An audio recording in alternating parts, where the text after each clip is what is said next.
Friends, welcome to Dhana's tips.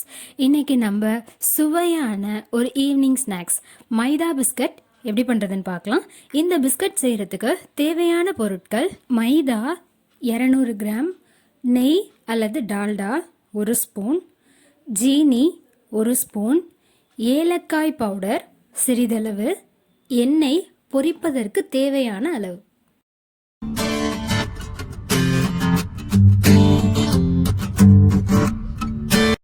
ஒரு பாத்திரத்தில் 1/4 tumbler தண்ணி ஊற்றிக்கலாம். தண்ணி ஊற்றிட்டு ஜீனியையும் நெய் இல்லைன்னா டால்டா உங்களுக்கு எது விருப்பமோ அது சேர்த்துக்கங்க. சேர்த்துட்டு அந்த ஜீனி கரையிற வரைக்கும் நல்லா கிண்டி விட்டுக்கலாம்.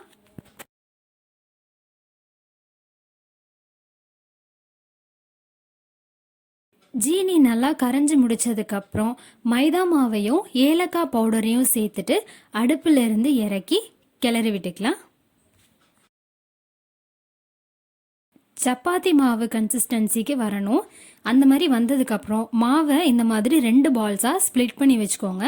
ஸ்ப்ளிட் பண்ணி முடித்ததுக்கப்புறம் சப்பாத்தி கட்டையில் எண்ணெய் தடவிட்டு அந்த பாலை வச்சு சப்பாத்திக்கு போடுற மாதிரி நல்லா திரட்டிக்கோங்க.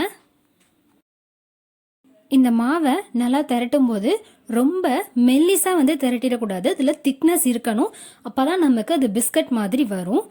நல்லா உங்களுக்கு வேண்டிய இதில் திரட்டி முடித்ததுக்கப்புறம் கத்தி இல்லைனா வேறு ஏதாவது ஒரு ஷார்ப்பான வெப்பன்ஸ் வச்சு இந்த மாதிரி கட் பண்ணிக்கோங்க. இந்த ஷேப் தான் நீங்கள் போடணும்னு இல்லை, உங்களுக்கு எந்த ஷேப் வேணுமோ அந்த ஷேப்பில் நீங்கள் கட் பண்ணிக்கலாம்.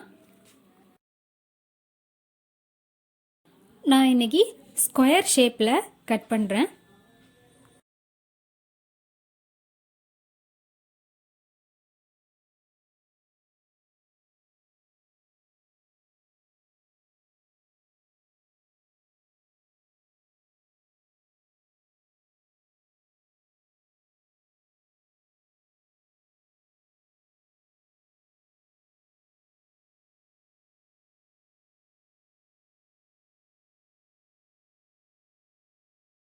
கட் பண்ணி முடிச்சாச்சு.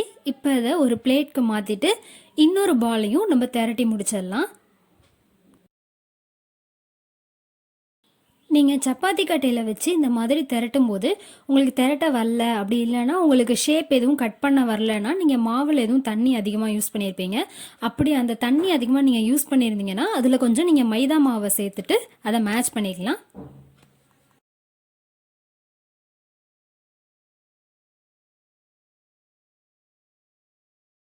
கட் பண்ணி முடிச்சாச்சு. இப்போ இதை எண்ணெயில் போட்டு பொரித்து எடுத்துடலாம்.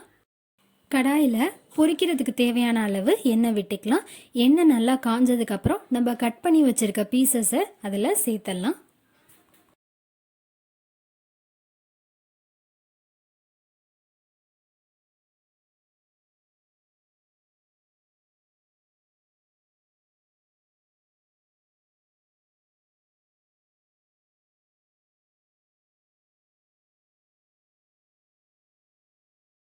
ஒரு பக்கம் வறுபட்டுருச்சு, அதனால் அதை இப்போ திருப்பி விட்டுக்கிறேன். இப்போது 2 சைடும் நல்லா வறுபட்டுருச்சு.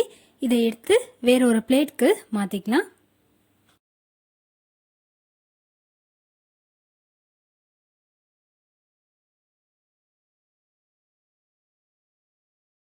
அவ்வளோதான், சுவையான மைதா பிஸ்கட் தயாராகிடுச்சு.